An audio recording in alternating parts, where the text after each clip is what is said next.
أعوذ بالله من الشيطان الرجيم. بسم الله الرحمن الرحيم.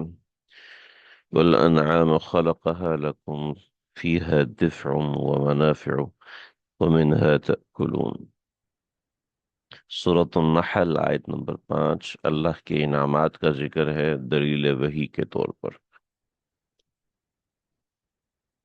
دلیل وحی یہاں سے شروع ہوئی تھی کہ ینزل الملائکۃ دلیل کے طور پر، دلیل وحی اور ہے، یعنی دلیل ہے مگر اس میں وحی کو دلیل بنایا، ٹھیک ہے۔ دلیل ہے مگر اس میں عقل کو دلیل بنایا، دلیل ہے مگر اس میں اپنی ذات کو دلیل بنایا، اور دلیل ہے اس میں انعام کو دلیل بنایا۔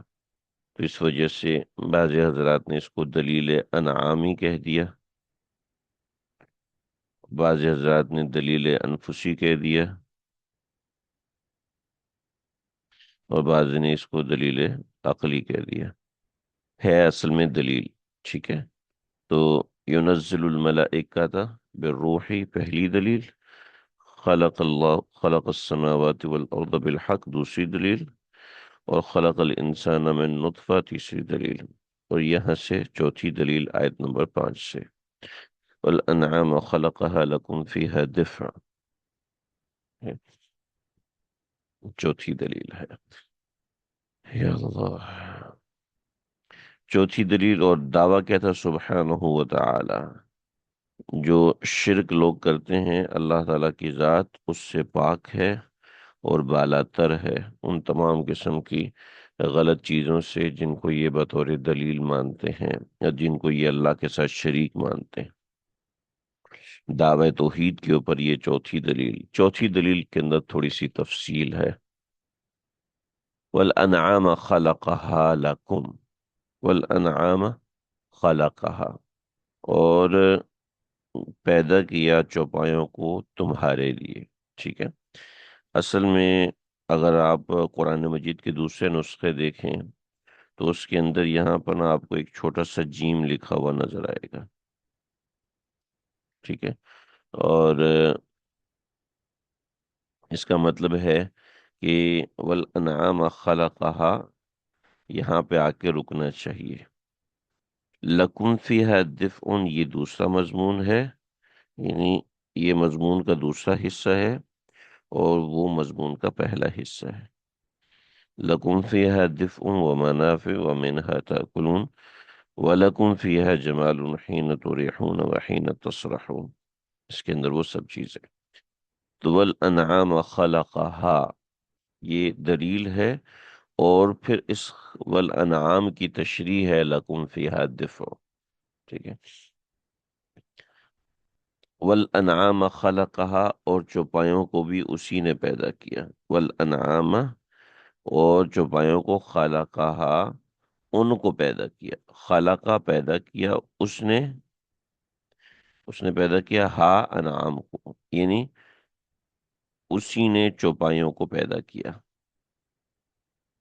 اس میں تاکید ہے۔ تو اسی نے چوپایوں کو پیدا کیا، لکم فیہا اب ان چوپایوں کے اندر تمہارے لیے کیا چیز ہے؟ لکم تمہارے لیے، فیہا ان چوپایوں کے اندر، دفء دف کہتے ہیں سردی کا سامان،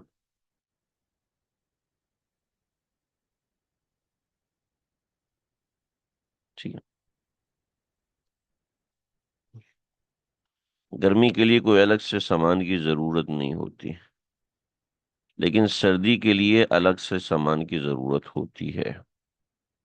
جیسے گرمی کے لیے ہم نے تو آج کل بنا لیا نا کہ گرمی کے لیے کپڑے ہوں، لیکن عرب کے اندر تو ہر وقت گرمی ہوتی ہے، صرف ایک آدھ مہینہ سردی پڑتی ہے۔ تو جو دف ہے تو سردی کا خاص اہتمام کیا جاتا ہے، رضائیاں نکالی جاتی ہیں، کمبل نکالے جاتے ہیں، سویٹرز نکالے جاتے ہیں، ٹھیک ہے، جرابیں نکالی جاتی ہیں وغیرہ وغیرہ۔ جو لوگ یو ایس میں رہتے ہیں ان کو پتہ ہے کہ ظاہر بات ہے ان کے ہاں مائنس میں چلتا ہے، ٹھیک ہے، اور ان کے ہاں ابھی بھی سردی کا موسم ہے۔ ہمارے ہاں اتنی سردی کے موسم میں نہیں ہوتی جتنی ان کے ہاں اپریل کے مہینے تک میں ہوتی ہے۔ پھر آگے موسم سیٹ ہوتا ہے. تو اور جو ہے -10 -15 یہ عمومی چیز ہے. میرے کچھ دوست ہیں حج کے ساتھی ہیں، وہ بتاتے رہتے ہیں، ہمارے سبق پڑھنے والوں میں بھی بہت سے ایسے ہیں. تو دف کہتے ہیں سردی کے سامان. گرمی کے سامان کے لیے کوئی الگ سے اہتمام کی ضرورت نہیں ہوتی. ہاں آپ کے پاس لکھا ہوا ہے، ٹھیک ہے.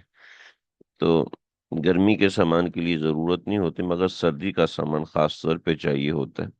تو دف اس کو سردی کا سامان کہتے ہیں. تو کھال سے سردی کا سامان تیار ہوتا ہے. کمبل تیار ہوتے ہیں، سویٹر تیار ہوتے ہیں، کوٹس تیار ہوتے ہیں، کوٹ تیار ہوتے ہیں، اور گرم موزے تیار ہوتے ہیں. یہ سب چیزیں کھال سے بنتی ہیں. ہمارے کراچی والوں نے تو شاید دیکھی ہی نہ ہو، لیکن جب میرے والد صاحب سچن گئے تھے تو سیچن سیچن جو ہے، ظاہر بات ہے پاکستان کا بارڈر اور اوپر انڈیا مل رہا ہے، وہاں سے چائنا مل رہا ہے. تو سیچن جو والد صاحب گئے تھے تو وہاں پر ان کو ایک بستر ملتا تھا. تو یہ جو بستر تھا وہ اس کے اندر جو تھا وہ پر بھرے ہوئے تھے. یعنی وہ لیدر کا بستر تھا جو کہ پورا بند ہو جاتا تھا. اور مگر اس صرف اتنا لیدر نہیں تھا، بلکہ اس لیدر کے اندر بھی پر بھرے ہوئے تھے. اور وہ اتنا کوئی گرم تھا کہ جس کی انتہا نہیں. یعنی عام عام یعنی ہم راول پنڈی کے سردی میں اس کو استعمال نہیں. راول پنڈی اسلام آباد میں بہت سردی ہوتی ہے. سردی کے موسم میں عام طور پہ اسلام آباد میں -2 تک چلا جاتا ہے.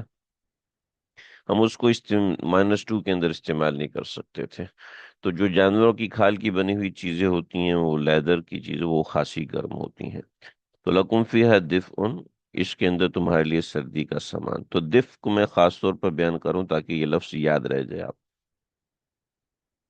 اور صرف دفء نہیں بلکہ منافع، اس کے اندر تمہارے اندر منافع بھی ہوتے ہیں. تو لکم فیہا دفء و منافع، مختلف قسم کی منفعتیں ہوتی ہیں جانوروں کے اندر. کہ اس کا انڈا استعمال کرتے ہیں، اس کی ہڈیاں استعمال ہوتی ہیں، اور اس کے علاوہ اس کی بہت ساری چیزیں استعمال ہوتی ہیں جانور کی. وَمِنْهَا تَأْكُلُونَ، ان میں سے کچھ ایسے جانور ہیں کہ جس میں سے تم کھاتے بھی ہو. یعنی کچھ جانوروں کو تم کھاتے ہو، یعنی کچھ جانور اللہ نے انسان کے لیے حلال قرار دیے اور انسان اس میں سے کھاتا ہے. بات سمجھ میں آئے گی جی؟ پھر ایک اور چیز، منافع لکم فیہا دفء ایک چیز، وہ منافع دوسری چیز، وہ منہا تاکلون اور تیسری چیز. ٹھیک ہے. والانعام، انعام چوپائے کو کہتے ہیں، مطلق چوپائے. مطلق چوپائے میں یہ چیز ہے، اس میں ہر قسم کا جانور شامل ہوتا ہے. ہر قسم کا جانور ہوتا ہے، چاہے وہ حلال ہے چاہے وہ حرام ہے. لیکن وہ منہا تاکلون، ان میں سے کچھ ایسے ہیں کہ دیکھیں، لکم فیہا دفء و منافع، یعنی کھال ہر جانور کی حلال ہوگی، پر ہر جانور کا حلال ہوگا سوائے خنزیر کے. ٹھیک ہے. سوائے خنزیر کے ہر جانور کی کھال جو ہے وہ پاک ہوتی ہے، اس کا استعمال کرنا درست ہوتا ہے، سوائے خنزیر کے، کہ خنزیر کو پالنا بھی جائز نہیں. اور لیکن وہ منہا تاکل، ان میں سے کچھ ایسے جانور ہیں جن کو تم کھاتے ہو، وہ حلال جانور ہے. خالق کا کلام ہے، ایک ایک نقطے کی باریکی کی خیال یہاں پر وضاحت ہو رہی ہے ہمارے سامنے کہ کس طرح اللہ رب العزت نے ایک لفظ کہ لکم فیہا دفء و منافع و تاکلون بھی ہو سکتا تھا، و ماکلون بھی ہو سکتا تھا کھانے کے، لیکن وہ منہا تاکلون کہ اس میں سے تم کھاتے ہو، یعنی بعضے جانوروں میں سے بعضے جانوروں کو تم کھاتے ہو. اللہ. لکم فیہا جمال، اور تمہارے لیے اس کے اندر جمال ہے، تمہارے لیے اس کے اندر جمال ہے. تھوڑا سا سمجھیے گا، ہم ایک لفظ بولتے ہیں حسن و جمال. ٹھیک ہے. حسن و جمال، حسن کہتے ہیں ظاہر کی خوبصورتی کو، اور جمال کہتے ہیں باطن کی خوبصورتی کو. ان اللہ جمیل یحب الجمال، اللہ تعالیٰ اللہ تعالیٰ خوبصورت ہیں اور خوبصورتی کو پسند فرماتے ہیں. تو ان اللہ جمیل، جو جمیل ہے اس سے مراد باطن کی خوبصورتی والا انسان. ٹھیک ہے. حسین کہتے ہیں ظاہر کی خوبصورتی والا، اور جمیل کہتے ہیں باطن کی خوبصورتی ہے. یعنی اخلاق و صفات ایسے اعلیٰ ہوں کہ وہ خوبصورت لگتا ہو. جیسے ہم کسی وادی میں جاتے ہیں تو ہم کہتے ہیں کتنی حسین وادی ہے. ٹھیک ہے. لیکن جب ہم مسجد نبوی جاتے ہیں تو ہم اس کو کہتے ہیں کیا جمال ہے، کیا جمال ہے، کیا وجاہت ہے. ٹھیک ہے. خیر وجاہت کا اس میں ذکر نہیں. تو وہاں پہ جمال ہے. ٹھیک ہے. جمال کا مطلب ہے کہ اندر کی خوبصورتی، اندر کی صفت کی وجہ سے کوئی چیز آپ کو خوبصورت لگے. اندر کی صفت کی وجہ سے کوئی چیز آپ کو خوبصورت لگے تو اس کو کہتے ہیں جمال. ٹھیک ہے.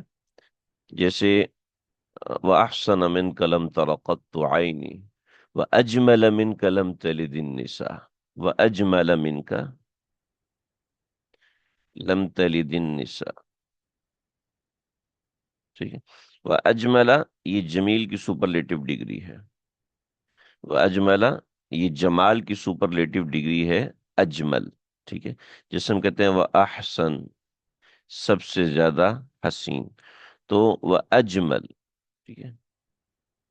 تو نبی علیہ الصلوۃ والسلام کے لیے وَأَحْسَنَ مِنْكَ لَمْ تَرَ قَطُّ عَيْنِي وَأَحْسَنَ مِنْكَ لَمْ تَرَ قَطُّ عَيْنِي. یہ شعر تو آپ لوگوں نے سنا ہوا ہے نا. آپ سے زیادہ حسین لم ترا نہیں دیکھا قطو کبھی بھی میری آنکھ نے. آپ سے زیادہ حسین میری آنکھ نے کبھی دیکھا نہیں ظاہر کا حسن. ٹھیک ہے. وَأَجْمَلَ مِنْكَ لَمْ تَلِدِ النِّسَاء اور آپ سے زیادہ جمیل لم تلد النساء عورتوں نے جنا نہیں. تو اجمل باطن کی خوبصورتی. ٹھیک ہے. احسن ظاہر کی خوبصورتی اور اجمل باطن کی خوبصورتی. ٹھیک ہے جی. تھوڑی سی میں اور وضاحت کرنا چاہوں گا، میں خود مطمئن ہو جاؤں تو پھر میں آگے بڑھتا ہوں. جب ایک مارکیٹ آپ گئے،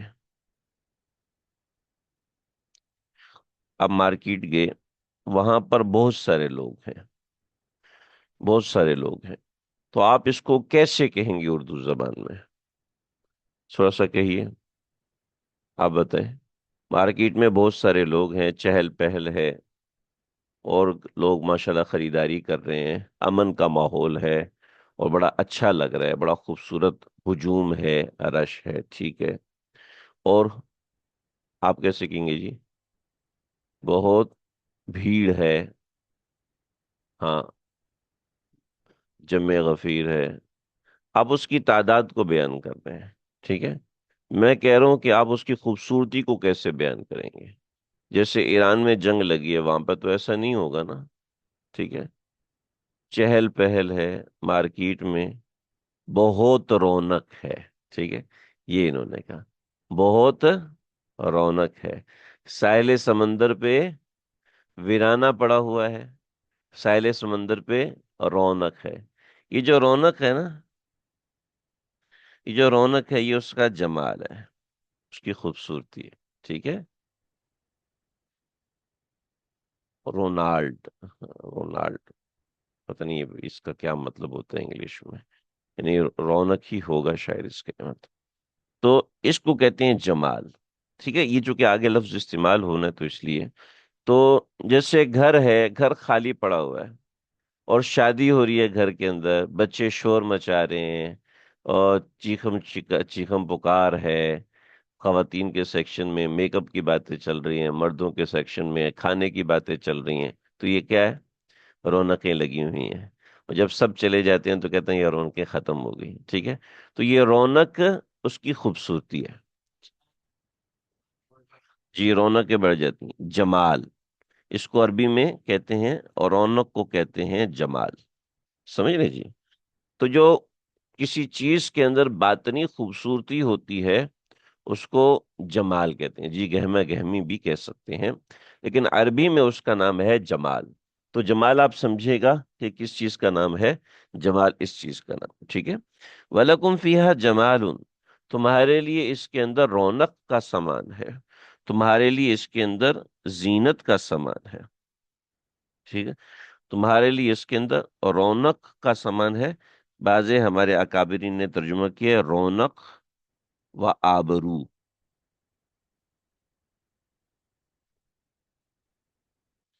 ٹھیک ہے. بعض نے ترجمہ کیا تمہارے لیے اس میں زینت کا سامان ہے. ٹھیک ہے. زینت خوبصورتی کو کہتے ہیں، مگر خوبصورتی ایک تو چہرے کی ظاہری خوبصورتی ہوتی ہے، ظاہر کی خوبصورتی، چہرے کی خوبصورتی کو وجاہت کہتے ہیں، پورے بدن کی خوبصورتی کو حسن کہتے ہیں، اور صفات کی خوبصورتی کو جمال کہتے ہیں. ٹھیک ہے جی. تو اب آپ کو صرف لفظ جمال پڑھنے سے اور یہ ساری بات سمجھنے میں زمین آسمان کا فرق ہوگا. وَلَكُمْ فِيهَا جَمَالٌ، تمہارے لیے اس میں رونق ہے. حِینَ تُرِیحُونَ وَحِینَ تَصْرَحُونَ. حِینَ تُرِیحُون، جب تم ان کو شام کو چرا کر لاتے ہو. تُرِیحُون، شام کو چرا کر واپس لانا.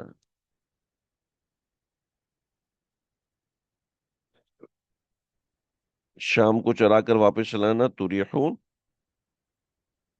اور تسرحون، صبح کے وقت چرانے کے لیے لے کر جانا. یہ تُرِیحُون، راحت کے لیے آنا. تُرِیحُون، شام کو چرا کر واپس لانا. وحین تصرحون، یا صبح کو چرانے کے لیے نکلنا. یعنی کیسی رونق ہوتی ہے جب صبح صبح سارے بچے اسکول جا رہے ہوتے ہیں، ہے نا جی. سڑکوں پہ رش لگا ہوتا ہے، اور بچے بیگ پہنے ہوئے جا رہے ہوتے ہیں. ایک بڑی رونق اور بڑی خوبصورتی کا سامان ہوتا ہے. ایسے ہی عربوں میں یہ ہوتا تھا کہ صبح جانور چرانے کے لیے نکلتے تھے، اور شام کو جانور چرا کے واپس نکلتے تھے.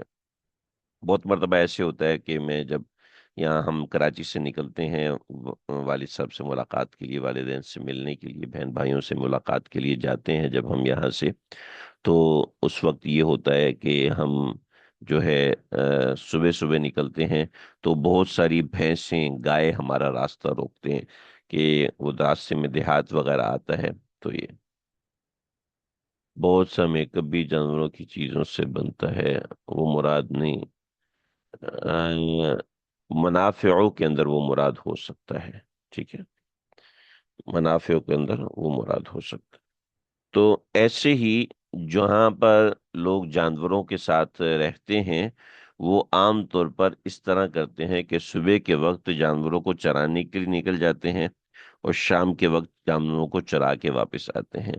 آج کل جو فارمنگ ہو رہی ہے، ٹھیک ہے، یہ جو فارمنگ ہو رہی ہے، فارمنگ میں یہ صبح اور شام کا ٹائم بہت اہم ہوتا ہے. کہ جانوروں کی کا مزاج صبح اور شام کو کھانے کا ہے. ہمارا مزاج تو 3 ٹائم کھانے کا ہے، اور تقریباً 4 ٹائم جگاڑ لگانے کا نا. ٹھیک ہے. صبح دوپہر شام 3 ٹائم کھانا کھاتے ہیں، اور درمیان میں کبھی بسکٹ، کبھی پاپڑ، کبھی کیا اور کبھی کیا اور کبھی کیا کھاتے ہیں. لیکن جانوروں کا مزاج یہ نہیں ہوتا. جانور صبح اور شام 2 مرتبہ کھانے کا کو ترجیح دیتے ہیں. اس کے علاوہ بھی جانور کھاتے رہتے ہیں، لیکن بنیادی طور پر یہ ہوتا ہے.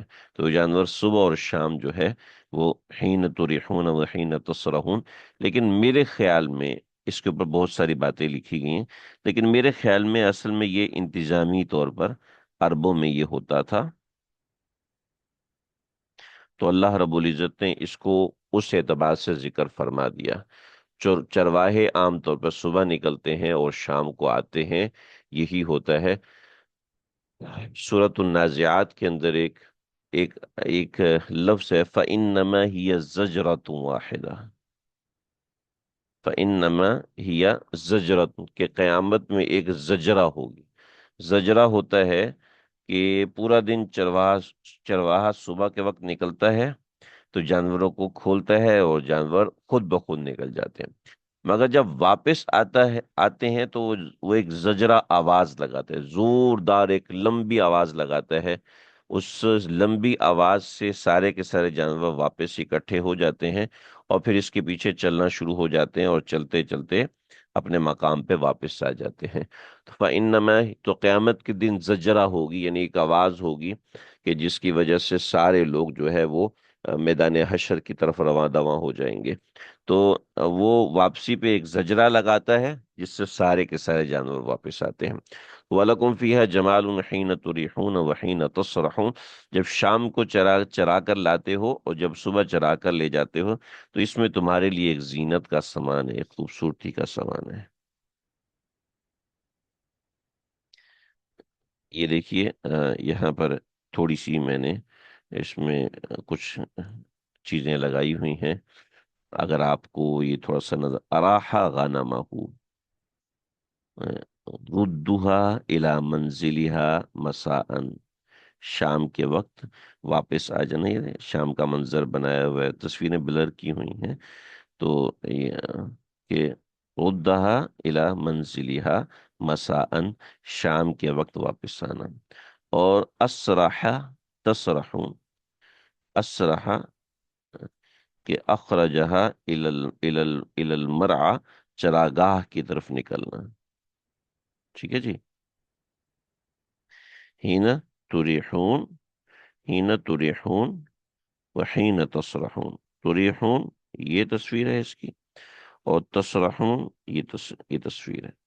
تو حین تریحون کہ جب تم شام کے وقت واپس آتے ہو جانوروں کو چرا کے، وحین تسرحون اور جب تم ان کو چراگاہ کے لیے لے کر نکلتے ہو، تو کیسی خوبصورتی کا سامان ہوتا ہے اور کیسی ایک زینت کا سامان اللہ رب العزت نے اس کو بنایا ہوا ہے۔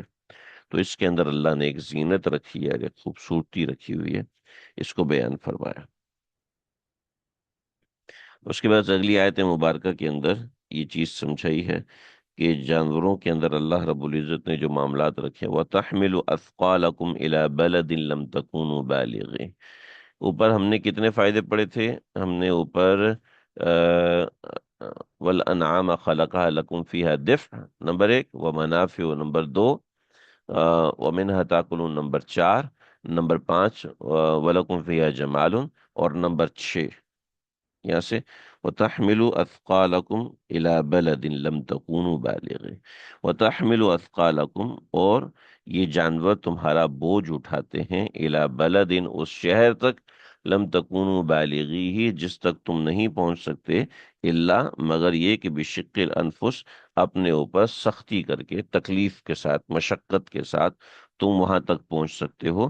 یہ جانور اس مشقت میں تمہارا ساتھ بنتے ہیں اور تمہاری مدد کرتے ہیں اور تمہیں اس شہر تک پہنچاتے ہیں تمہارا سامان اٹھا کر، ٹھیک ہے۔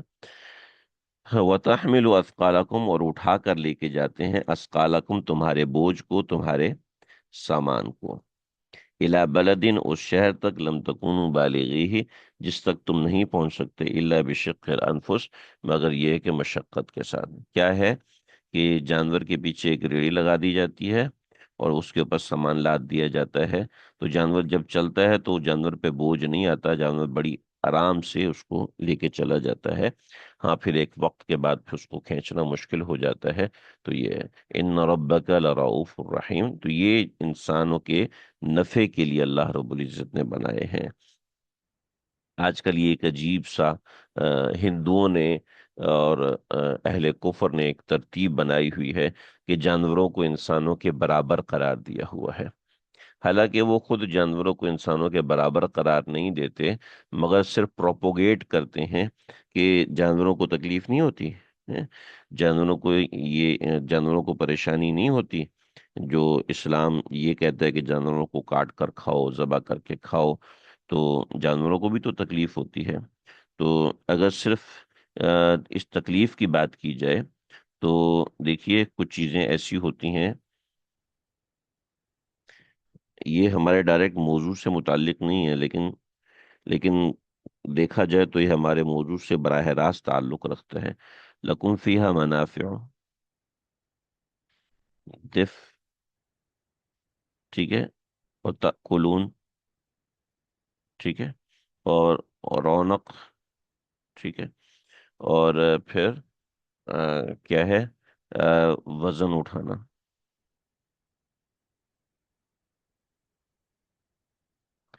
لکم فیہا دفع و منافع و منہا تاکلون، اور تمہارے لیے بوجھ ہے، جمال ہے، اور رونق ہے، اور تمہارا بوجھ اٹھاتے ہیں.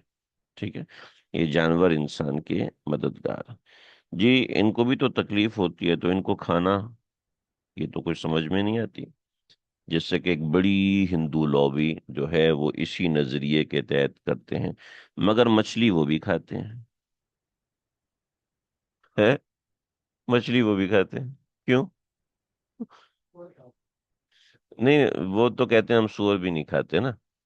ایک بڑی ہندو لابی جو جو ویجیٹیرین ہوتے ہیں، ٹھیک ہے، ویجیٹیرین ہوتے ہیں جی، پوچھتے ہیں آپ ویجیٹیرین ہیں نان ویجیٹیرین ہیں؟ ٹھیک ہے، آپ کسی بھی جہاز پہ جائیں سوائے پاکستان کے جہاز کے اور سعودی عرب کے جہاز کے، آپ کسی بھی جگہ جائیں تو آپ سے پوچھتے ہیں ویجیٹیرین ہے نان ویجیٹیرین ہے. آپ سعودی عرب کے جہاز میں بھی پوچھتے ہیں ویجیٹیرین ہے نان ویجیٹیرین ہے. لیکن یہ لوگ مچھلی کھاتے ہیں، فش کھاتے ہیں بالکل. ٹھیک ہے، فش بالکل کھاتے ہیں. اچھا، اس کے ساتھ ایک اور اگلی چیز، یہ جو پودے ہیں، ٹھیک ہے، یہ جو پودے ہیں، ان پودوں میں بھی لائف ہوتی ہے، یہ ساری دنیا مانتی ہے.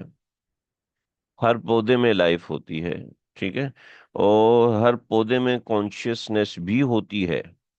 ٹھیک ہے، یہ نہیں کہتے ہیں جانوروں میں کانشیسنیس نہیں ہوتی، جانوروں میں کانشیسنیس ہوتی ہے. اس وجہ سے جب ان کو ذبح کیا جاتا ہے تو وہ تڑپتے ہیں. ٹھیک ہے، لیکن آج کی تحقیق کہتی ہے کہ پودوں میں بھی کانشیسنیس ہوتی ہے. تو آپ گندم کو کاٹ کے کیوں کھاتے ہیں بھائی؟ آپ نے گندم کو کاٹ دیا، کیوں کاٹا بھائی؟ اس کو تکلیف نہیں ہوتی ہے بھائی؟ اس کو بھی تو تکلیف ہوتی ہے. اگر مین تکلیف ہی چیز ہے تو یہ تو آپ کا پودے کے اوپر بھی آئے گا. ٹھیک. اگلی چیز، جانور جانور کے بچے کو اس کے سامنے مار دیا. پہلی بات تو ہے شرع منع کرتی ہے کہ جانور کے بچے کو اس کے سامنے نہیں مارنا چاہیے، ذبح کرنا چاہیے. اور اتنا چھوٹا بچہ ذبح کرنا درست بھی نہیں ہوتا. ٹھیک ہے، لیکن اگر ذبح کرنا ہے تو اس کو یعنی دوسرے جانور کے سامنے ذبح نہ کیا جائے، یہ تو شرع بھی کہتی ہے. لیکن لیکن وہی جانور اپنی ماں کے ساتھ الٹیمیٹ ہوتا ہے. کیوں؟ اس میں وہ کانشیسنیس نہیں ہے جو اللہ نے انسان کو دی ہے. جانوروں میں بہن بھائی کچھ نہیں ہوتے سوائے کارٹونوں کے، کہ کارٹونوں میں جانور بہن بھائی ہوتے ہیں. ٹھیک ہے، اس کے علاوہ جانوروں میں بہن بھائی نہیں ہوتے، جانوروں میں ماں اور باپ نہیں ہوتے.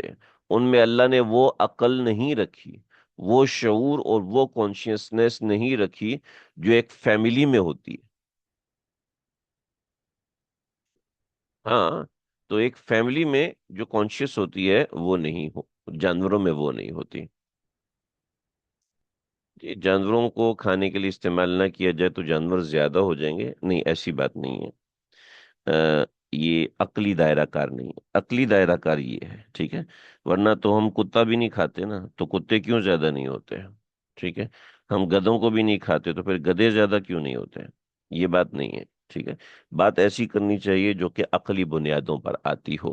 ٹھیک ہے، تو عقلی بنیادوں پر یہ چیز آتی ہے. ٹھیک ہے، پھر سائنٹیفکلی بنیادوں پر بہت ساری چیزیں آتی ہیں، ہم اس کے اندر نہیں جا رہے. ہم صرف لاجک ہم صرف لاجک کی بیس کے اوپر بات کرتے ہیں کہ جو لوگ لاجک کی بیس کے اوپر کرتے ہیں کہ چونکہ ان کو تکلیف ہوتی ہے تو اس وجہ سے ان کو نہیں کھانا چاہیے. آپ کو تکلیف ہوگی تو پھر ہم آپ کو کھائیں؟ نہیں بھائی. مسئلہ ہے ہمارے سامنے انسان کے لیے اللہ نے حکم کیا دیا، ہمارے سامنے شریعت ہے، شریعت ہمارے سامنے ہے. صحیح ہے. اب خنزیر ہے، اب وہ کتنی زیادہ ہو جائیں اس کو نہیں کھا سکتے آپ. کتے ہیں وہ کتنے ہی زیادہ ہو جائیں آپ ان کو نہیں کھا سکتے، ٹھیک ہے؟ اب کتے کو تکلیف ہوتی ہے کہ نہیں ہوتی، اس کو آپ نہیں کھا سکتے۔ خنزیر کو تکلیف ہوتی ہے نہیں ہوتی، آپ نہیں کھا سکتے۔ سانپ کو تکلیف ہوتی ہے نہیں ہوتی، آپ نہیں کھا سکتے۔ کیوں نہیں کھا سکتے؟ کیوں نہیں کھا سکتے؟ شریعت کا حکم ہے، ٹھیک ہے؟ ہم شریعت کے حکم کے پابند ہیں۔ اسی نے کسی چیز کو حلال کیا اور اسی نے کسی چیز کو حرام کیا ہے۔ حضرت ریاض صاحب خیریت ہے؟ کہاں غائب ہے؟ کوئی غائبہ ذبح کر رہے ہیں؟ اچھا، میں نے کہا شاید آپ کسی ریسٹورینٹ کا نہیں بنا رہے ہیں، میں نے سمجھا شاید غور کر رہے ہیں قرآن مجید میں بہت زیادہ۔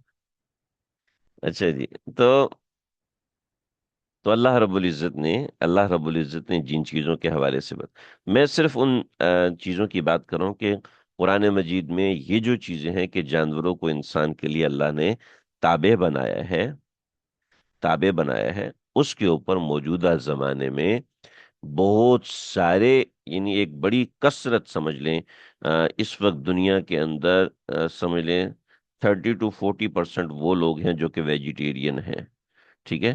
تو ویجیٹیرین ہیں اور ان کی دلیل یہ ہوتی ہے کہ جانوروں کو تکلیف ہوتی ہے، اور لیکن مچھلی وہ لوگ بھی کھاتے ہیں، ٹھیک ہے؟ پودے وہ لوگ بھی کھاتے ہیں، اور فلیورز وہ لوگ بھی لیتے ہیں۔ تو جب ان کو تکلیف ہوتی ہے تو پھر ایسا کیوں؟ جی، جو صابن بنتا ہے، جو پوری دنیا میں سوپس بنتے ہیں اور سرف بنتے ہیں، وہ سب کے سب کہاں سے بنتے ہیں؟ پوری دنیا کی جو لیدر مارکیٹ ہے، وہ لیدر مارکیٹ کہاں سے بنتی ہے؟ ٹھیک ہے، ظاہر بات ہے لیدر مارکیٹ جانوروں کے لیدر سے بنائی جاتی ہے نا، تو وہ لیدر مارکیٹ جو چلتی ہے وہ جانوروں سے چلتی ہے۔ آپ وہ یا تو لیدر بھی استعمال نہ کریں نا، کیونکہ وہ بھی اسی جانوروں کو تکلیف پہنچا کے بنایا گیا ہے، ٹھیک ہے؟ پھر میڈیسن ہے جس میں گلوٹن ہوتا ہے، جس میں جیلیٹن ہوتا ہے، وہ جیلیٹن 80 to 90% میڈیسن میں ڈلتا ہے، جو کہ جیلیٹن ہڈی سے استعمال بنایا جاتا ہے۔ جیلیٹن کروڑوں قسم کے مسالہ جات میں استعمال ہوتا ہے، آپ وہ مسالے بھی استعمال نہ کریں، وہ فلیورز بھی استعمال نہ کریں۔ تو اللہ رب العزت نے جو دائرہ کار بنایا ہے، اس دائرہ کار کو کوئی بھی چیلنج نہیں کر سکتا، ہاں جی؟ تو اس دائرے میں آپ کو آنا پڑے گا۔ فار ایگزامپل کوئی کہتا ہے کہ میں اللہ کے بنائے ہوئے دائرے میں نہیں آتا، اوکے، آپ نہیں آتے، تو مجھے صرف اتنا بتا دیں کہ پوری دنیا کے اندر آپ کوئی ایسی عقلی دلیل لے کر آ جائیں جس سے سمجھ میں آتا ہو کہ ڈاکہ مارنا غلط ہے، چوری کرنا غلط ہے، زنا کرنا غلط ہے، عقلی طور پر لوجیکلی ثابت کریں کہ کوئی ثابت نہیں کر سکتا کہ جو ان مورل قسم کی چیزیں ہیں، جو موریلٹی ہے، جو موریلٹی ہے وہ عقل سے ثابت نہیں ہو سکتی، ٹھیک ہے؟ موریلٹی آپ کو شریعت سے لینی پڑے گی، موریلٹی عقل سے ثابت ہونا ممکن ہی نہیں ہے، ٹھیک ہے جی؟ تو اگر آپ اس کو امورل کہتے ہیں کہ جانوروں کو کھانا امورل ہے، تو پھر آپ کو ثابت کرنا چاہیے جیلیٹن حلال ہے یا حرام ہے۔ جو ایسی جیلیٹن ہے جو کہ خنزیر اور حرام گوشت، حرام جانور سے بنی ہوئی ہے، وہ جیلیٹن حرام ہے۔ جو حلال جانور کی ہڈی سے جیلیٹن لی جاتی ہے وہ جیلیٹن حلال ہے۔ اسی طریقے سے جو پودوں سے جیلیٹن لی جاتی ہے وہ 100% حلال ہے۔ دنیا میں جو جیلیٹن استعمال ہوتی ہے تو وہ ایسا ہے کہ تقریباً 30-70 ریشو ہے، کہ 70% جیلیٹن جو ہے وہ پودوں سے حاصل کی جاتی ہے، 30% جیلیٹن جو ہے وہ جانوروں سے حاصل کی جاتی ہے، اور ان میں سے بھی بہت سی ایسی جیلیٹنز ہیں جو کہ حلال جانوروں سے استعمال نکالی جاتی ہیں، حلال جانوروں کی ہڈی سے جیلیٹن نکالی جاتی ہے، استعمال کی جاتی ہے۔ تو تحمل اثقالکم الی بلد لم تکونوا بالغیہ الا بشق الانفس، وہ تم ان کو اٹھاتے ہو۔ ان ربک لرؤوف الرحیم، اور بے شک تیرا پروردگار بڑی شفقت والا ہے۔ رعوف شفقت کو کہتے ہیں، الرحیم اور مہربان ہے۔ اللہ اکبر۔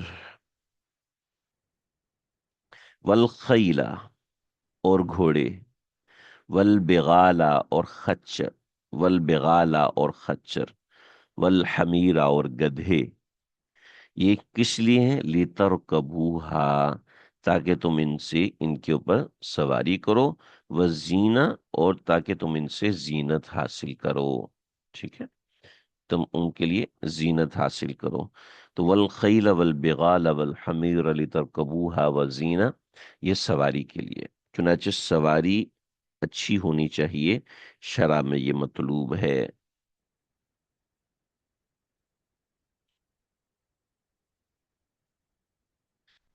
ایک صاحب نے خواب دیکھا اور بہت پریشان تھے، تو کہنے لگے دنیا میں سونے کے ریٹس بڑھ رہے ہیں، میرے پاس الحمدللہ پیسے آئے ہیں، اب جو ہے میں بہت پریشان ہوں، تو مجھے کسی نے کہا کہ گاڑی مت لو، پیٹرول بڑھے گا آگے، تم پریشان ہوگے، تم غریب آدمی ہو، تم سونا لے کے رکھ لو، انویسٹمنٹ کر دو۔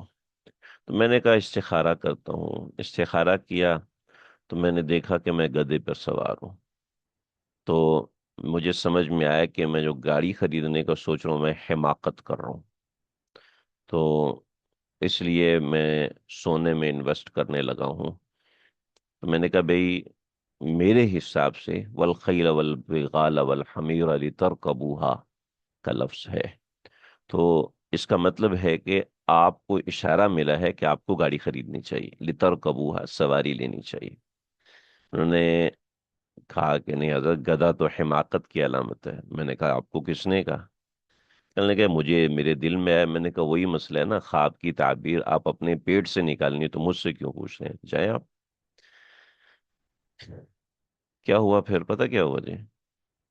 اس کے والد صاحب کا فون آیا، بیٹا شدید پریشان ہے، میں سفر پہ گیا ہوا تھا، میں نے کہا مجھ سے بات کریں، بات کی تو آواز ہی ان کی ایسی ہے۔ میں نے کہا بھائی یہ تو ٹھیک ہی نہیں ہے، اس کو ڈاکٹر کے پاس لے کے جائیں۔ ڈاکٹر کے پاس لے کے گئے، چونکہ سونے میں لاس ہو گیا، اس کو گولڈ میں لاس ہو گیا، اور لاس کی وجہ سے وہ ڈپریشن میں چلا گیا، تو اب پریشان ہے۔ کچھ دن پہلے آیا، خوش ہوا، حضرت پیٹرول بڑھ گیا، شکر ہے میں نے گاڑی نہیں خریدی۔ میں نے کہا دودھ تو خرید رہے ہو نا، وہ بھی تو پیٹرول کی وجہ سے بڑھے گا، آٹا بھی خرید رہے ہو، وہ بھی پیٹرول کی وجہ سے بڑھے گا۔ اے فضول آدمی! اور خود جو بھی مہینے میں 6,000 7,000 کی دوائیاں کھا رہے ہو، اور جو نیند آپ کی خراب ہو، زندگی آپ کی تباہ ہوگی، اس کو سمجھ میں نہیں آ رہا آپ کو؟ تو اگر خواب میں کسی نے گدھا دیکھا ہے تو اس سے اس نوعیت کی چیزیں بھی مراد ہو سکیں، مگر آپ خود سے تعبیر نہ نکالیں، میں ایک مسئلے کے طور پہ آپ کو بتائیں۔ بہت سے لوگ جی ہم خواب کی تعبیر نکالتے ہیں وہی صحیح نکل آتا ہے، تو اس کا مطلب یہ ہے کہ آپ معبر ہو گئے، آپ کسی دن اپنا بھی بیڑا غرق کریں گے، دوسروں کا بھی بیڑا غرق کریں گے۔ میں بھی دوائی دیتا ہوں اور آپ ٹھیک ہو جاتے ہو، تو میں اپنے گھر پہ لکھا دوں ڈاکٹر فیصل حیات ہیں، ڈاکٹر بن گیا ہوں؟ ارے بھائی، وہ ایک پروفیشن کا نام ہے جس کے اندر آپ پرفیکٹیوٹی حاصل کرتے ہیں اور اس میں آپ آگے بڑھتے ہیں۔ 2 تعبیریں آپ نے دی، 6 تعبیریں آپ نے دے دی، پہلے تو آپ نے غلط کیا۔ ایک صاحب نے مجھے کہا میں نے فلاں کو بندے کو یہ مسئلہ بتایا، صحیح بتایا غلط بتایا؟ میں نے کہا غلط بتایا۔ اس نے کہا ایسے مسئلہ تھا؟ میں نے کہا نہیں، یہ بھی غلط ہے۔ کہنے لگے وہ کیسے؟ میں نے کہا آپ کا بتانا غلط ہے، آپ چاہے یس بتائیں یا نو بتائیں، آپ کا بتانا غلط ہے، اس لیے کہ آج آپ نے صحیح بتا دیا، میں کہوں ہاں آپ نے صحیح بتایا، تو اگلی دفعہ تو آپ بیڑا غرق کریں گے، کیونکہ آپ اس پروفیشن کے آدمی نہیں ہیں۔ کیونکہ اس کے لیے آپ کو شامیہ پڑھنی پڑتی ہے، اس کے لیے آپ کو مبسوط پڑھنی پڑتی ہے، اس کے لیے آپ کو اردو فتح جات دیکھنے پڑتے ہیں، اس کے لیے آپ کو دسیوں اور ہزاروں قسم کی چیزیں دیکھنی پڑتی ہیں، علماء کرام سے رابطے میں رہنا پڑتا ہے، پھر جا کے آپ کسی کو مسئلہ بتاتے ہیں۔ اور آپ ان سب سے مبرہ ہو کر، بس آپ نے چونکہ میری تقریر میں وہ مسئلہ سنا ہوا ہے تو اس وجہ سے آپ نے اس کو بتا دیا۔ میں نے کہا آپ نے اگلے کا بیڑا غرق کر دیا، اور آپ کو پتہ بھی نہیں ہے، اس کا ایمان خراب کر دیا۔ اور میں آپ کو ڈرا نہیں رہا، سیدھی سی بات ہے، آپ کو بتا رہا ہوں، ہر وقت تو آپ میرے سے رابطے میں نہیں ہوں گے نا، میں تو آپ کو بتا رہا ہوں کہ آپ اپنی آخرت تباہ نہ کریں۔ تو خیر بہرحال جو بھی ہے، تو والخیل والبغال والحمیر لترکبوها وزینہ، والخیل گھوڑے، والبغال اور خچر، والحمیرہ اور گدھے، لترکبوها وزینہ، یہ اس لیے ہے تاکہ تم ان پہ سوار ہو، اور تم ان سے زینت اختیار کرو، یعنی سواری آپ کی اچھی ہونی چاہیے، ایسے نہیں کہ مریض سواری آپ نے لی ہوئی، اگر اللہ نے وسعت دیا، ایسے نہیں کہ قرضے لے کے آپ سواری لیں۔ جب گاڑی کا میرا انتظام ہو تو میرے ایک ساتھی نے مجھے کہا کہ آپ کو نا وہ لینی چاہیے، مہران لینی چاہیے۔ تو میں نے کہا میں نہیں لے رہا مہران۔ میں نے کہا جی وہ ہمارا بجٹ اتنا بن رہا ہے۔ تو میں نے کہا آپ کو کس نے کہا مجھے گاڑی دلائیں، آپ رہنے دیں، اب ہرگز مت دلائیں۔ آپ جب ایسے سوچ رہے ہو بھئی اگر لینی ہے تو میں اس ٹائپ کی گاڑی لوں گا، وہ اللہ کا کرنا ایسا ہوا کہ الحمدللہ اس سے اچھی گاڑی ملی۔ تو جو آپ کا بجٹ ہے اس حساب سے لیں، اور اچھی سواری ہونی چاہیے آپ کے پاس، کہ نبی علیہ الصلوۃ والسلام ہمیشہ اچھی سواری کو پسند فرماتے تھے۔ آج کل لوگوں میں پتہ نہیں کہ مولوی اگر اچھی گاڑی استعمال کر تو لوگوں کو پتہ نہیں کیوں جلن ہونا شروع ہو جاتی ہے کہ اسلام نے آپ کو سادگی کا درس دیا ہے۔ اسلام نے سادگی کا درس دیا ہے تو اس کا یہ مطلب ہے کہ آپ گندی گاڑی استعمال کریں؟ جو مفتی تقی عثمانی صاحب روز رائس پہ سے اتر رہے ہیں، بی ایم ڈبلیو سے اتر رہے ہیں، تو بھئی یہ تو کسی نے سوشل میڈیا پہ کوئی بات کی تو مفتی صاحب کے ایک شاگرد نے بڑی خوبصورت بات کہی اور بڑی اچھی لگی یہ بات۔ کہا کہ ہم تو قطعی طور پر، آپ ذرا ایک چھوٹا سا تصور کیجئے، آج حضرت عمر رضی اللہ تعالیٰ تشریف لاتے ہیں، ٹھیک ہے، اور اگر وہ میری گاڑی پہ بیٹھے تو یہ حضرت عمر کی سہولت ہے یا پھر میری گاڑی کا اعزاز ہے کہ وہ اس پر بیٹھے؟ ہاں جی، میری گاڑی کا اعزاز ہے نا کہ وہ اس پہ بیٹھے۔ اگر مفتی تقی عثمانی صاحب بی ایم ڈبلیو پہ بیٹھ رہے ہیں تو بی ایم ڈبلیو کا اعزاز ہے کہ وہ اس کو استعمال کر رہے ہیں۔ یہ علماء کے نام سے تو لوگوں کو پتہ نہیں کیا چڑ ہونا شروع ہو جاتی ہے، جب یہی چیز کوئی اداکار استعمال کرے تو کہتے ہیں واہ، اس اداکار نے روز رائس کا انتخاب کیا، ارے ہم بھی روز رائس لیں گے۔ پوری مارکیٹنگ کمپنیز میں، چونکہ ایم بی اے مارکیٹنگ پڑھا ہوا ہوں تو کام نہیں کیا لیکن پڑھا ہوا ہوں، تو مجھے پتا ہے کہ مارکیٹنگ کمپنیز جو ہے وہ کیا چیز استعمال، جو مارکیٹنگ کا ٹیچر ہوتا ہے اس کو اپنی گاڑی دلاتے ہیں کہ مارکیٹنگ کا ٹیچر جب یہ کہیں بھی جائے گا تو ہماری گاڑی پہ جائے گا تو ہماری گاڑی کی مارکیٹنگ ہوگی۔ یہ چھوٹا سا ٹیچر ہے، چھوٹا سا پروفیسر ہے، اس کو ٹویوٹا کرولا اپنی گاڑی دیتا ہے، ٹویوٹا اپنی گاڑی دیتا ہے کہ جب جائے گا تو ہماری گاڑی کی مارکیٹ ہوگی، ہماری وہ اداکار ہے جب وہ گاڑی میں بیٹھے گا تو ہماری گاڑی کی مارکیٹنگ ہوگی، اس لیے وہ اداکار کو گاڑی مفت میں دے دیتے ہیں۔ تو ان کے ایک بیکار قسم کے اداکار، جس کی صرف دنیا، آخرت تو کچھ نہیں ہے نا، فی الوقت تو صرف دنیا ہے، تو اس کے لیے تو یہ زینت بننے کو تیار ہے، لیکن جیسے ہی کوئی دین اور اہل دین کی طرف نسبت آتی ہے تو نہ جانے یہ کیا ہو جاتا ہے۔ خیر یہ ہمارے سبق سے متعلق نہیں ہے، تربیت سے متعلق ہے۔ وَيَخْلُقُ مَا لَا تَعْلَمُونَ، اور وہ چیزیں بھی، وہ سواریاں بھی تخلیق کی ہیں جس کو تم نہیں جانتے۔ حضرت شیخ الہند رحمۃ اللہ علیہ فرماتے تھے آیت کے اندر اتنی زبردست، اب دیکھو وَيَخْلُقُ، اور پیدا کی ہیں، مَا لَا تَعْلَمُونَ، وہ سواریاں جن کو تم نہیں جانتے۔ آج سے 1400 سال پہلے اللہ رب العزت نے کیا چیز بیان فرمائی؟ وَيَخْلُقُ مَا لَا تَعْلَمُونَ، یعنی ریل گاڑیاں، یعنی جہاز، یعنی یعنی لوپ ریلویز، اور اس کے علاوہ اور بہت ساری چیزیں جو تیار کی ہیں مگر تم لوگ نہیں جانتے، آگے آ رہی ہیں، ٹھیک ہے۔ یعنی 1400 سال پہلے اللہ رب العزت اس کو یہ بات ارشاد فرما رہے ہیں۔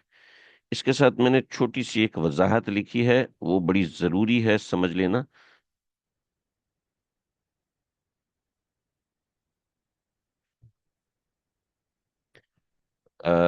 تفسیر قرطبی میں یہاں پر حضرت نے بیان فرمایا ہے امام جساس کے حوالے سے اور مختلف چیزوں سے۔ لا الہ الا اللہ، 3 مسائل ہیں، میں اتنی تفصیل لکھتا نہیں ہوتا، لیکن چونکہ یہاں پر اہم چیز تھی اس لیے میں نے ضروری سمجھا کہ اس کو ساتھ نوٹ ڈاؤن کر دیا جائے۔ وتحمل اثقال، اثقال سے مراد لوگوں کے بوجھ ہیں، مثلا ساز و سامان اور اناج وغیرہ، یہی وہ ہے جسے اٹھانا انسان پر بھاری اور بوجھل ہوتا ہے۔ آگے بھی تفصیل تھی مگر میں نے وہ نہیں لکھی۔ دوسری چیز، اللہ سبحانہ و تعالیٰ نے عمومی جانوروں کے ساتھ احسان فرمایا ہے، لیکن یہاں بوجھ اٹھانے میں صرف اونٹ کے ذکر کو تمام جانوروں پر فوقیت اور خصوصیت دی۔ یہ قرطبی کا خیال ہے کہ اونٹ اٹھانے کے لیے وَتَحْمِلُ أَثْقَالَكُمْ إِلَى بَلَدٍ لَمْ تَكُونُوا بَالِغِيهِ، یہ چونکہ پچھلی آیت کے ساتھ ہے حِینَ تُرِیحُونَ وَحِینَ تَصْرَحُونَ کے ساتھ ہے، تو یہاں پر چونکہ ان جانوروں کا ذکر ہے، حِینَ تُرِیحُونَ وَحِینَ تَصْرَحُونَ کے اندر تین قسم کے جانوروں کا ذکر ہوتا ہے، بکری، بھیڑ، ٹھیک ہے، گائے اور اونٹ۔ بکری، بھیڑ، گائے اور اونٹ، بعض نے چار سیکشن بنائے ہیں: بکریاں، بھیڑیں، گائے اور اونٹ۔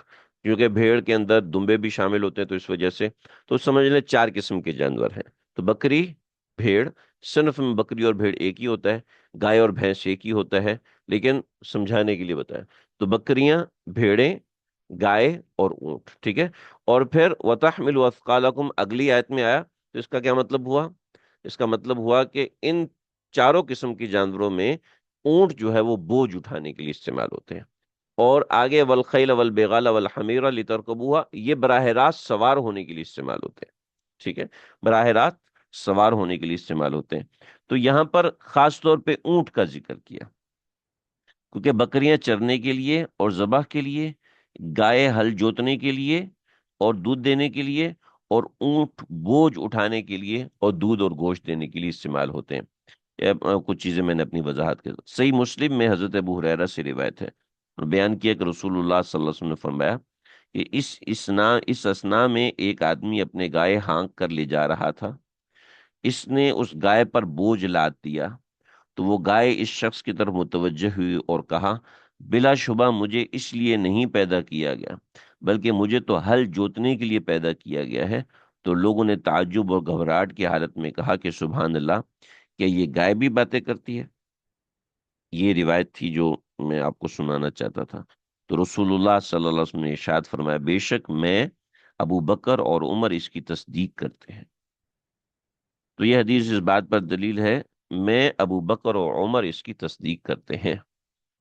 جی جی، انہوں نے سنا یا نہیں سنا، لیکن آپ صلی اللہ علیہ وسلم کے پاس بات لائی گئی اور آپ نے اس بات کو ارشاد فرمایا۔ یہ صحیح مسلم کی روایت ہے جی، ٹھیک ہے، روایت غلط نہیں ہے، روایت بالکل صحیح ہے۔ یہ دلیل ہے کہ گائے پر بوجھ نہیں ڈالا جاتا، نہ اس پر سوار ہوا جا سکتا ہے، بلکہ وہ ہل جوتنے کے لیے، کھانے کے لیے، نسل کشی کے لیے اور دودھ دینے کے لیے استعمال ہوتی ہے۔ سمجھ گئے جی؟ تو یہ حدیث اہم تھی، میں نے حوالے کے طور پہ یہاں پہ ذکر کر دی۔ اس آیت میں اس پر دلیل موجود ہے کہ جانوروں کے ساتھ سفر کرنا، ان پر بوجھ لادنا جائز ہے، لیکن اتنی مقدار میں جسے وہ برداشت کر سکے، بوجھ حد سے بڑا ہوا نہ ہو، اور اس کے ساتھ چال میں نرمی ہو۔ تحقیق حضور نبی علیہ الصلوۃ والسلام نے ان کے ساتھ نرمی برتنے، انہیں راحت اور سکون پہنچانے، ان کے چارے اور ان کے پانی کی تلاش کرنے کا حکم ارشاد فرمایا ہے کئی مرتبہ۔ مسلم شریف میں حضرت ابو ہریرہ کی حدیث سے روایت کی ہے، انہوں نے بیان فرمایا کہ جب تم خوشحالی اور شادابی میں سفر کرو تو اپنے اونٹ کو زمین سے اس کا حصہ دو، یعنی اسے چرنے دو، اور جب تم قحط سالی میں سفر کرو تو پھر اسے اس کی منزل تک پہنچانے میں جلدی کرو، یعنی تاکہ اس کو کھانا وغیرہ مل سکے۔ لا الہ الا اللہ۔ اور پھر اس کے حقوق اور بھی بیان فرمائے جو یہاں پہ لکھے ہوئے ہیں، آپ اس کو دیکھ سکتے ہیں۔ اللہ اکبر کبیرہ۔ ایک اور چیز ہے، وَيَخْلُقُ مَا لَا تَعْلَمُونَ، جمہور نے کہا کہ وہ پیدا فرمائے گا مخلوق میں سے، اور یہ بھی کہا کہ وہ زمین، خشکی اور تری کی نچلی تہوں میں کیڑے مکوڑے اور دیگر موذی جانوروں کی اتنی اقسام پیدا فرمائے گا جس کو کسی انسان نے نہ دیکھا ہوگا نہ اس کے بارے میں سنا ہوگا۔ اور اس حوالے سے کچھ چیزیں، کچھ احادیث ہیں کہ جو کہ قرطبی میں موجود ہیں، حضرت ابن عباس سے روایت ہے، وَيَخْلُقُ یعنی ایسی بہت سی مخلوق پیدا کی ہے جس کو انسان نہیں جانتا، یا ایسی بہت سی سواریاں پیدا کی ہیں جس کو انسان نہیں جانتا۔ یہ دونوں قسم کی باتیں اس میں ہو سکتی ہیں اور اس کے اندر موجود ہیں۔ لا الہ الا اللہ۔ اب آگے ثمرہ دلائل بطور جملہ معترضہ، یہاں پر آخری آیت اس رکوع کی آ رہی ہے، اور اس میں ایک سمجھ لو ریزلٹ بتایا گیا ان 5 قسم کے دلائل کا۔ رؤوف الرحیم میں کیا سسٹم ہے؟ رؤوف میں شفقت ہے، اور شفقت بڑے ہونے کے ناطے ہے، اور رحمان میں شفقت ہے، مگر وہ بڑے ہونے کے ناطے نہیں، بلکہ رحم ہونے کے ناطے، ترس کھانے کے ناطے، محبت کے ناطے ہوتی ہے۔ تو بڑے کی شفقت، بڑے کی جو شفقت ہوتی ہے اس میں اور قسم کی محبت ہوتی ہے، اور جو رحم ہے وہ اور قسم کا رحم ہوتا ہے۔ اس کو صرف سمجھا جا سکتا ہے، شاید بیان نہیں کیا جا سکتا۔ بطور مثال کوئی بچہ بھوکا ہے، آپ نے اس کو روٹی کھلا دی، تو آپ نے دیکھا کہ بچہ بیچارہ بہت تڑپ رہا ہے اور ایسا ہے، آپ نے اس کو روٹی کھلا دی، تو یہ شفقت ہے۔ بچہ شدید بیمار ہے، آپ آپ ڈاکٹر ہیں، آپ نے جلدی سے اس کو گاڑی میں ڈالا اور اس کو ہسپتال لے کر گئے، پھر اس کا علاج کیا، یہ شفقت ہے۔ ٹھیک ہے۔ اور رحم یہ ہے کہ آپ کو کسی پہ ترس آ رہا ہے، آپ کو کسی سے محبت ہو رہی ہے، اور یہ رحم ہے، یہ ترحم ہے۔ تو شفقت بڑے ہونے کے ناطے، اور رحم عام ہے، ہر وقت ہو، ہر وقت ایک خاصیت ہے، ہر وقت ایک آپ کے مزاج کے اندر جو شفقت، نیک نرمی ہے، اس کو رحم کہتے ہیں۔ اللہ اکبر، وعلی اللہ قصد السبیل،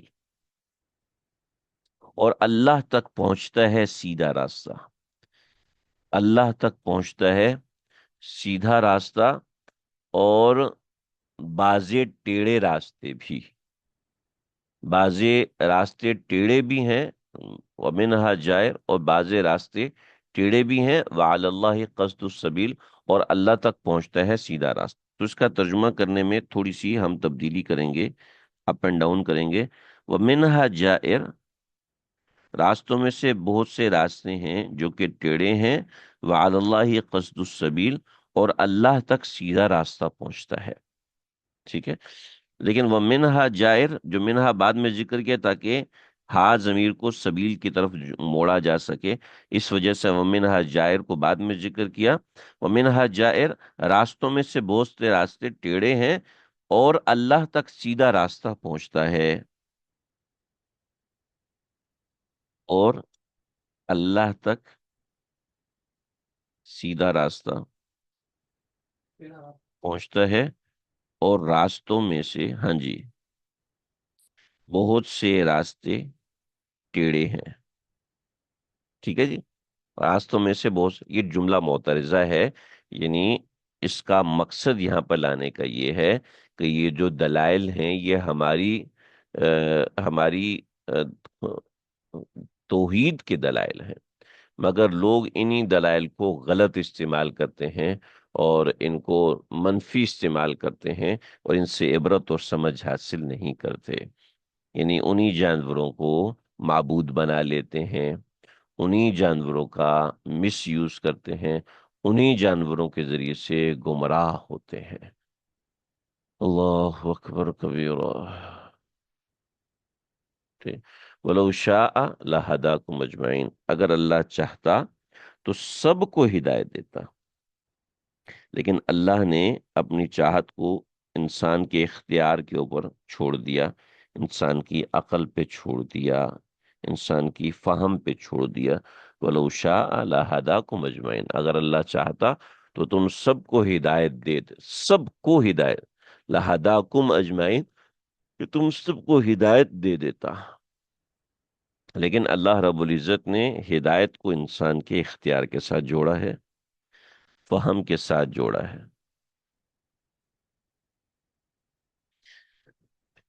آج کا سبق اتنا ہی ہے، وصلی اللہ تعالی علی خیر خلقہ محمد وآلہ وصحبہ اجمعین۔ کوئی سوال ہو تو بتا دیجیے۔